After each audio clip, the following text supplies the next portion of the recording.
pessoal, estamos aqui novamente com o médico homeopata, Dr. Gilberto Ribeiro Vieiras, para darmos continuidade sobre o nosso bate-papo sobre saúde e espiritualidade. E pensando nesse tema, até entendendo saúde de uma forma holística, né? A questão dos relacionamentos, ela tem muito a ver com a nossa saúde, né, doutor Gilberto? Com certeza. Né? Tudo bem, Juranda? Tudo bem, pessoal?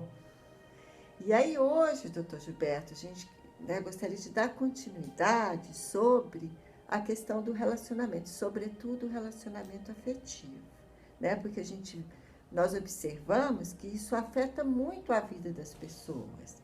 E aí eu queria que você... E afeta profundamente, né? Afeta muito a vida e afeta profundamente. Parece que é como se fosse todo o movimento da vida da pessoa, né? Ela está muito influenciada pelos seus afetos, pelos seus relacionamentos.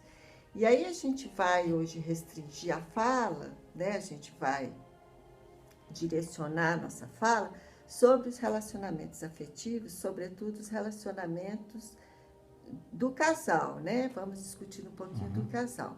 Okay. E aí, anteriormente nós falamos quando terminar uma relação.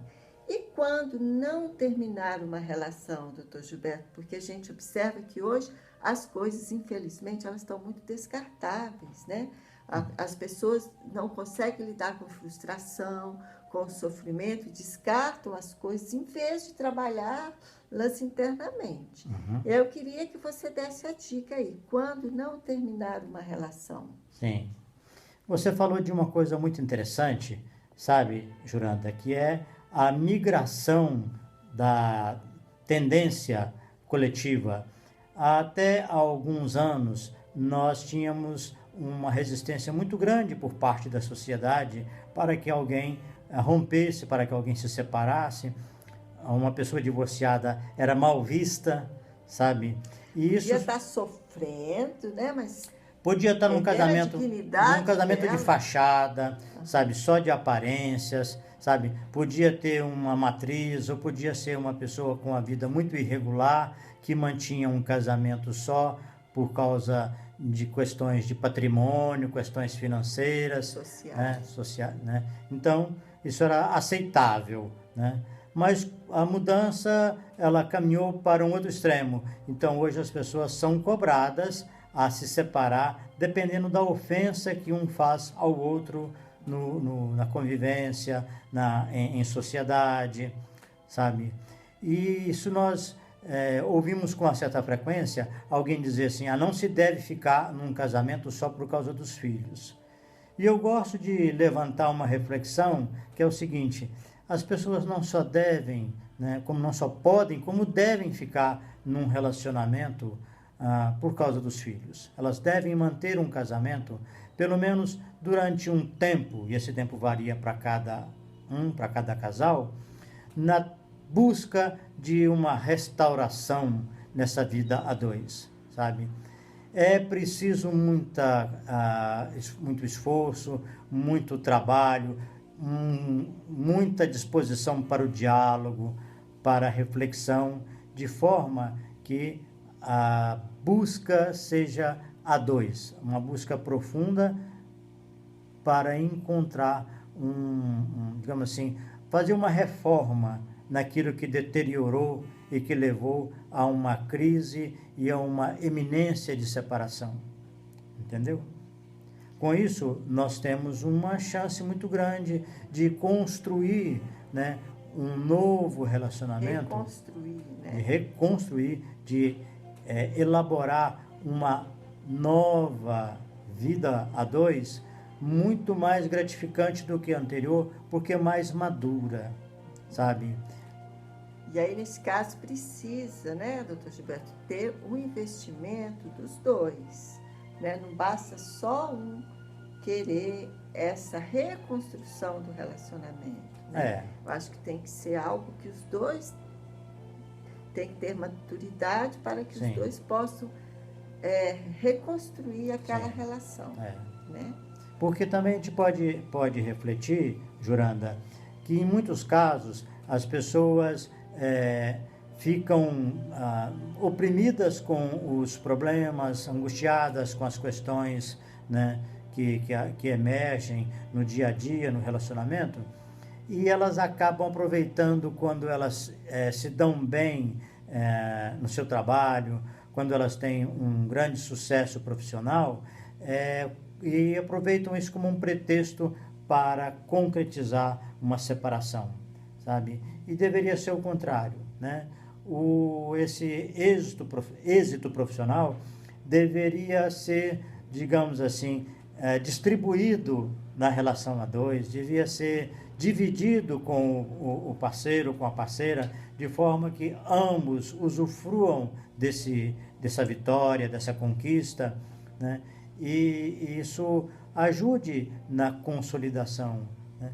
Porque, veja bem, a partir do momento em que você está casado, já diz a legislação que todo ganho, todo patrimônio adquirido, ele é, digamos assim, uma conquista dos dois, passa a ser da dupla.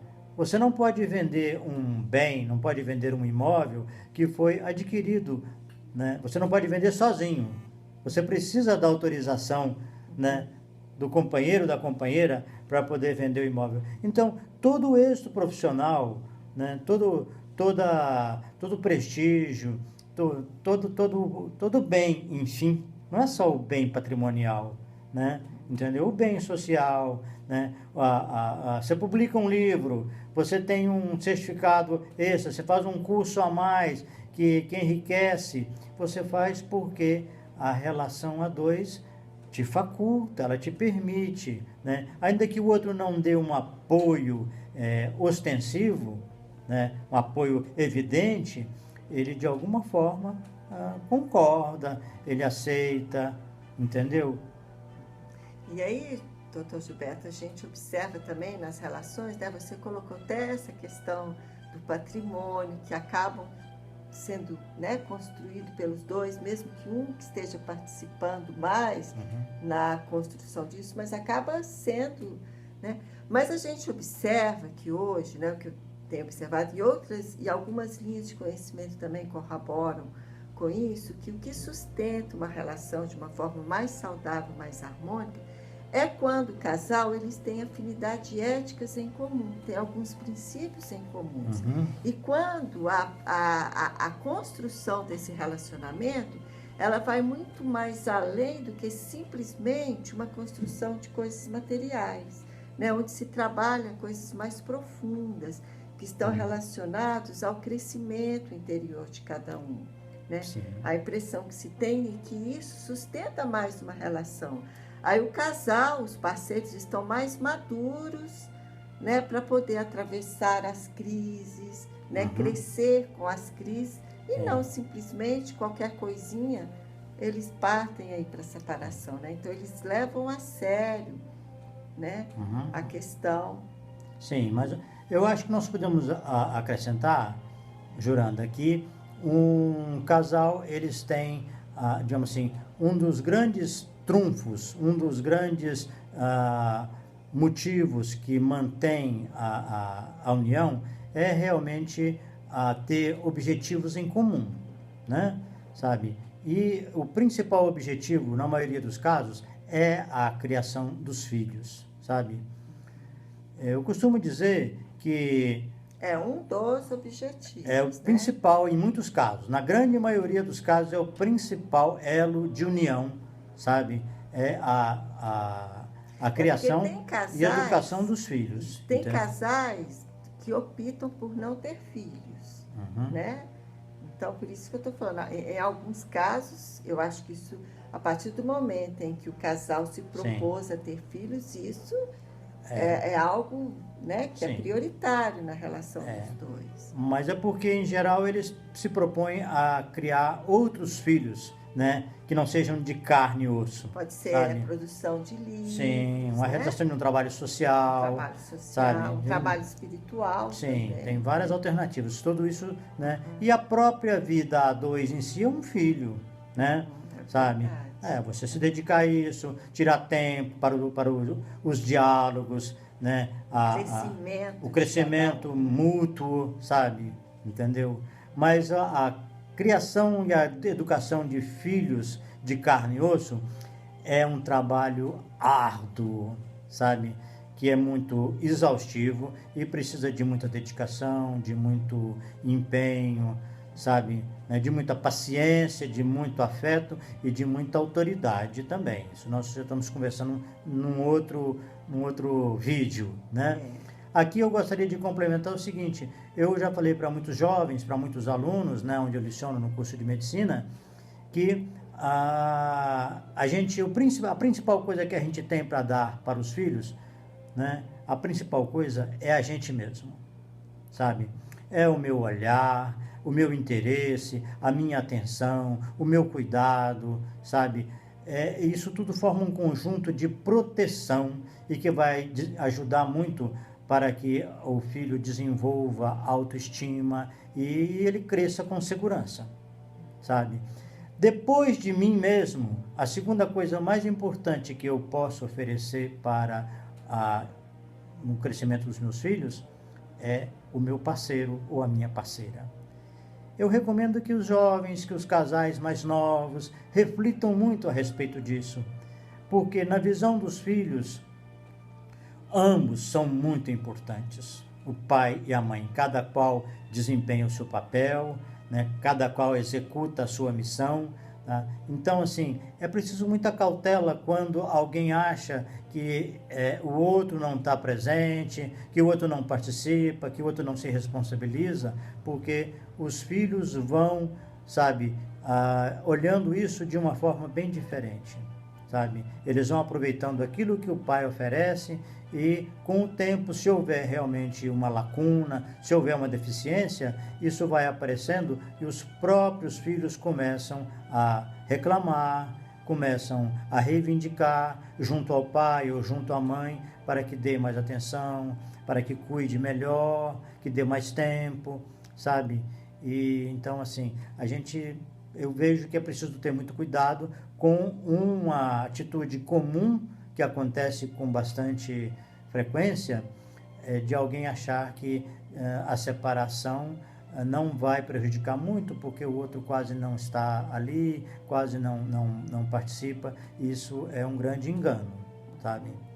E a partir do momento em que as pessoas optam, né, para manter um relacionamento, eu acho que essas coisas têm que ficar bem claras, né, e ser bem trabalhadas, porque como você falou, né, quando não separar, né, quando, né, você tem que pensar muito na questão dos filhos, tá certo?